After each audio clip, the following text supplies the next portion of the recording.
भैया ये लीजिए पानी। भाई अरे भैया नहीं, आप इनके पास नहीं जाएंगे और ना ही इनसे कोई रिश्ता रखेंगे। ये हमारे कोई नहीं है और अगर आपने इनसे बात करने की कोशिश भी की ना तो आपका और मेरा रिश्ता खत्म हो जाएगा। सुन लिया आपने? कोई नहीं है हमारे। बहन कैसी बात कर रही है? अरे इतने दिनों बाद भैया घर पर आए हैं और तू बोल रही कि मैं इनसे मिलूं भी ना। ये क्या बात हुई? और वैसे भी भैया को उल्टे पैर थोड़ी भेजेंगे यहाँ से। मुझे मिलने दे, क्या हो गया तुझे? पागल हो गए हो कि क्या बात करनी है इनसे? कौन है हमारे? जब शहर में गए थे तो भूल गए थे ना हमें। क्या करने आए हैं आप? देखने आए हैं कि हम जिंदा है या मर गए हैं? आपकी ना हमें कोई भी जरूरत नहीं है, तो भगवान के लिए हमें छोड़ दीजिए हमारे हालात पे और जाइए यहाँ से। पानी क्यों अपनी शक्ल दिखा रहे हैं? बहन मेरी बात सुने एक बार, मैं समझा। ज्योति एक बार अपने भैया की बात तो सुन ले।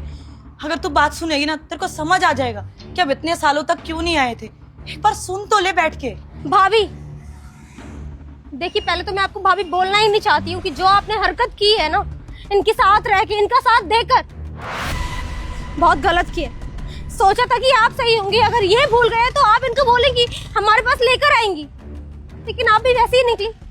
क्या करने आई? कोई काम है? कुछ चाहिए? पैसे चाहिए? दौलत चाहिए? ये घर चाहिए? आपको क्या चाहिए? क्यों आए आप? भैया बहन बिल्कुल ठीक कह रही है। अरे आपने तो मुड़कर देखा भी नहीं एक बार भी कि आपके दोनों बहन भाई कैसे किस हालत में है। आप तो चले गए पैसा कमाने, तरक्की करने, और आपकी तरक्की से हमें कोई चिढ़ नहीं है, अच्छी बात है। लेकिन एक बार हमारी तरफ तो देखते। बाबूजी इसकी शादी की जिम्मेदारी आपको छोड़कर गए थे। माँ बाप के गुजर जाने के बाद एक आप ही तो थे, भाभी थी, और कौन था हमारा। लेकिन आपने क्या किया?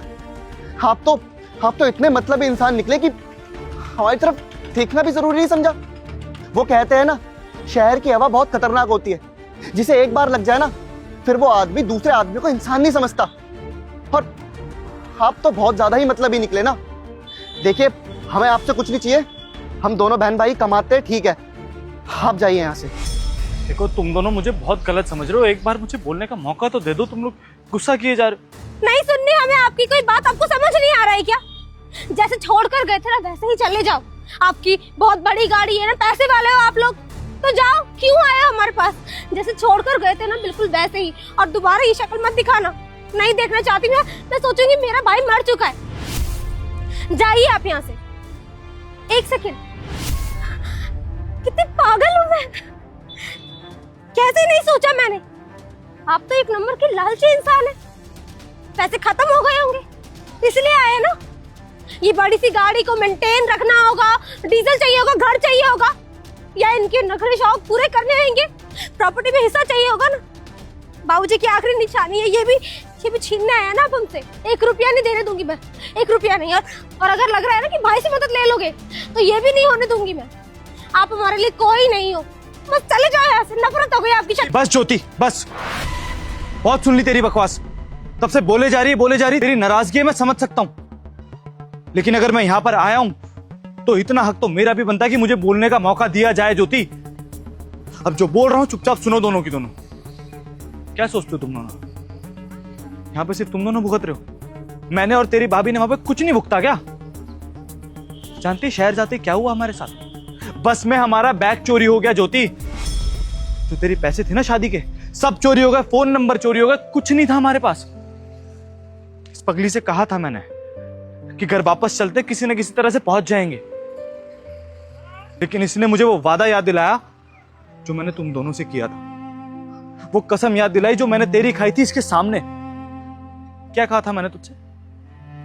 मैंने कहा था ना ज्योति कि जब तक मैं जिंदगी में कुछ नहीं कर लेता मैं वापस नहीं आऊंगा। अरे तुम दोनों को क्या पता कि हमने वहां पे क्या क्या देखा है? तुम कम से कम एक छत के नीचे तो हो, सड़क पे सोए हैं हम दोनों, इतना कुछ झेला है हम लोगों ने, हम जानते हैं। खाने तक के लिए पैसे नहीं होते थे, कभी ये रोटी खा के सोती थी, कभी मैं भूखा सोता था, कभी ये भूखी सोती थी, कभी मैं भूखा सोता था। इतने बुरे दिन देखे हैं, लेकिन इस औरत ने मेरा कभी साथ नहीं छोड़ा क्योंकि इसे मुझ पे भरोसा था। आज मैं तुम लोगों के सामने सक्सेसफुल दिख रहा हूं, ये बड़ी गाड़ी में आया हूं, बड़े घर में हूं। इसका मतलब ये नहीं है कि मैं तुम लोगों को भूल गया हूं या फिर घर बेचने आया हूं। मैं एक बार बोलने का मौका ही नहीं दे रहे हो तुम लोग। नहीं, तुम्हारी किसी बात का भरोसा नहीं करूंगी मैं। मुझे पता है तुम झूठ बोल रहे हो। अगर इतनी तकलीफ होती तो आते ना हमारे पास, हमसे मदद लेते, कुछ तो बोलते, लेकिन इतने सालों में आप एक बार भी नहीं है। कैसे भरोसा करूं आपकी किसी भी बात का? ज्योति तुम्हारे भाई झूठ नहीं बोल रहे, सच बोल रहे हैं बिल्कुल। वहां जाते ही बैग चोरी हो गया था, इतने पैसे भी नहीं थे कि तुम लोगों के पास वापस आ सके। तो चाहते थे कि किसी ना किसी तरीके से वापस आ जाए, लेकिन फिर मैंने इनको वादा याद दिलाया। किस मुंह से वापस आते हम लोग? तेरी शादी के पैसे लेके गए थे कि वहां बिजनेस सेटअप करेंगे, और वो पैसे हमने खो दिए, कोई चोरी करके ले गया। क्या बोलते तुम लोगों को आके? तो बस इन्होंने कसम खा ली कि पहले कुछ बन के दिखाऊंगा, इस काबिल बनूंगा कि तुम लोगों के सामने खड़ा हो सकूं। उस दिन से हमने कितने स्ट्रगल करे हैं हमें पता है, कहाँ सोए हैं, कैसे रहे हैं, खाने तक का नहीं पता था हम लोगों को, पर फिर भी कोशिश करी सिर्फ तुम लोगों के लिए।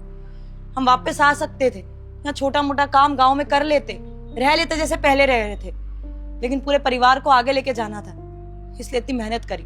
तो शुक्र हो एक अंकल का, जिन्होंने हमारी इतनी ज्यादा मदद करी, और अब इतने सालों बाद अपना काम शुरू कर लिया, गाड़ी ले लिए, घर है हमारा, और तुम लोगों को लेने आए हैं ताकि तुम लोग वहां पे रहो, यहाँ ना रहना पड़े तुम लोगों को। हाँ ज्योति, हमारे परिवार में हम लोगों ने सिर्फ आज तक हार देखी है, और मैं हार कर इस घर में वापस नहीं आ सकता था। तेरी भाभी ने हर वक्त मोटिवेट किया मुझे, इतना साथ दिया ना इसने, मैं बता नहीं सकता तुम लोगों को। एक जगह नौकरी लगी मेरी, उन अंकल ने मेरे टैलेंट को समझा, मुझे सपोर्ट किया, और आज 3 साल की मेहनत के बाद मैं यहां तक पहुंचा हूं कि मैं तुम दोनों को शहर लेके जा सकता हूं।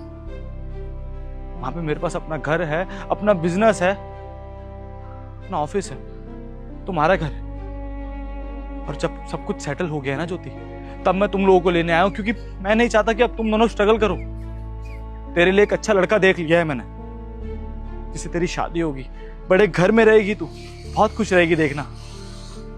और तू अपने बिजनेस में पार्टनर बनाऊंगा तुझे मैं। अपने ऑफिस में कैबिन रखा है तेरे लिए अलग से, और तुझे यकीन नहीं है ना तो चल के देख ले, तेरी फोटो लगा रखी है उस कैबिन में, और नाम लिखा है तेरा बाहर उस कैबिन के। इतना कुछ सोचा है मैंने तुम लोगों के लिए। अब सब कुछ हो गया, अब वक्त आ गया कि मैं अपनी जिम्मेदारी फिर से उठाऊं, फिर से तुम्हारे बारे में सोचूं। लेकिन अगर तुम लोग मुझसे नफरत करोगे तो कैसे चलेगा? अरे तुम मेरा अपना परिवार हो, कैसे छोड़ सकता हूं तुम लोगों का साथ? और ये जो घर है ना ज्योति, कभी जिंदगी में नहीं बिकेगा। ये हमारे पूर्वजों की निशानी है, इसे कोई नहीं बिकेगा ज्योति। दादाजी भी यही चाहते थे, पापा भी यही चाहते थे, और मैं भी यही चाहता हूं। हम लोग कभी कभी आएंगे इस घर में, अपने मम्मी पापा, अपने दादाजी को याद करें। लेकिन आज के बाद तुम लोग मेरे साथ शहर में रहोगे। और पैसे की बात कर रहे हो ना तुम लोग, ये देखो, ये इतना पैसा लेकर आया हूं मैं बीवी बैग में, ताकि तुम लोगों को यहां से जब लेके जाऊं ना, गरीबों की तरह नहीं, अमीरों की तरह ठाट से लेके जाऊं, समझे? माफ कर दीजिए भैया, न जाने गुस्से में क्या अनाप शनाप बात कही, सोचा तक नहीं। मुझे लगा था कि आप छोड़कर चले गए हमें, बस वही सारा गुस्सा निकल आया। वरना मैं आपसे बहुत प्यार करती हूँ, आप जानते हो ना, बचपन से लेके आज तक आपका ही कहना मानती आई हूँ, सुनती आई हूँ आपकी। लेकिन अब छोड़कर चले गए, बस उसके दुख में बहुत गुस्सा कर दिया। हो सके तो मुझे माफ कर देना, बहुत गलत बोल दिया मैंने आज। हो सके तो मुझे भी माफ कर देना, मुझसे गलती हो गई, मैंने आपको गलत समझ लिया। मैं मानता हूँ कि हम आपसे नाराज थे, लेकिन हाँ आप एक बार हमसे मिलने आ जाते ना तो हमारी सारी नाराजगी दूर हो जाती। भैया मुझे नहीं पता था कि आपने उस शहर में इतना संघर्ष करा है भाभी के साथ। हमें तो ये लगता था कि आप तो अपनी जिंदगी अच्छे से जी रहे होंगे। भैया हम तो आपके छोटे भाई है ना, और ये आपकी छोटी बहन, तो फर्ज बनता है कि हमें माफ कर दे। आइंदा से ऐसी गलती दोबारा नहीं होगी, और आप जैसा बोलेंगे ना हम वैसा करेंगे। अरे हमें तो खुद खुशी हुई है ना कि आप आए हो इतने दिनों बाद, कम से कम ये तो देखने को मिला कि हमारा कोई अपना आया है। 5 साल से तुम लोगों से गले नहीं लगाया।